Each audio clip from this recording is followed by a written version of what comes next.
Okay, so this is tough. It's hardcore and it's a big deal, right? Someone walks into your store, they got a gun drawn on you. What do, right? You are not armed.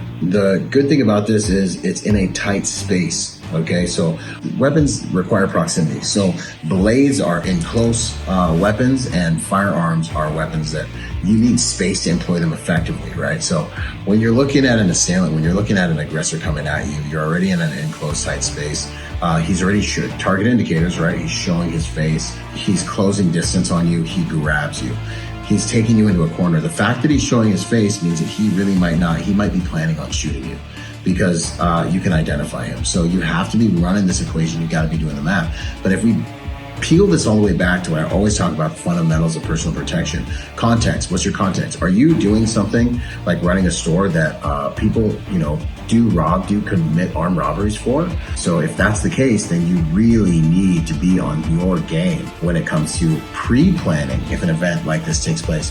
Where did you put your cash register? Are there any objects that you can put in the way so that someone has to walk around and buy you extra time when they naturally enter your store? Do you have force multipliers in the places that you frequent inside that environment?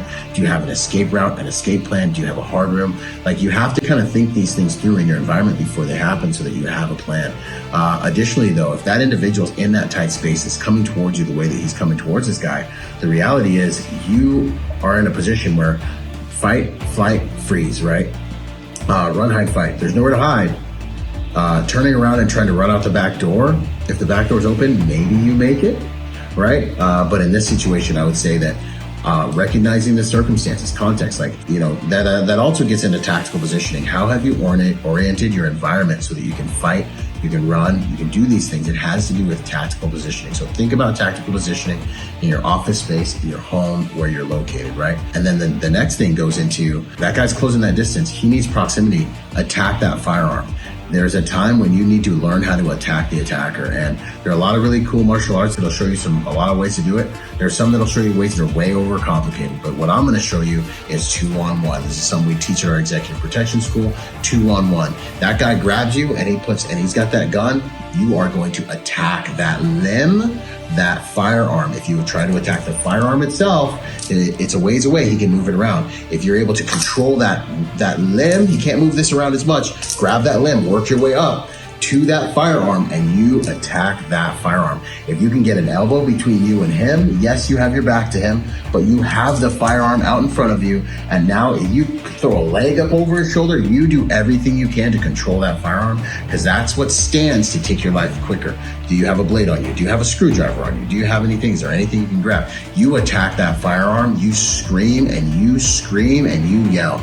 But obeying someone in this situation and not being able to read the tea leaves can end in a very, very, very tragic way. And so you have to be able to recognize the moment and implement the right things at the right times. And so attacking 2-on-1, attacking that weapon hand, whatever the weapon is, can save your life in a situation like this. Man, my condolences to this guy for this situation, but I'm really hoping that this video can help save lives. Boom, boom, it's finally here.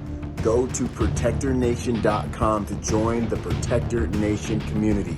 Learn online and become part of our Protector Nation family. I look forward to seeing you guys there and for us all to join forces to make the world a safer place by helping good people to become more dangerous. I'll see you there, and until then, be peaceful but not harmless.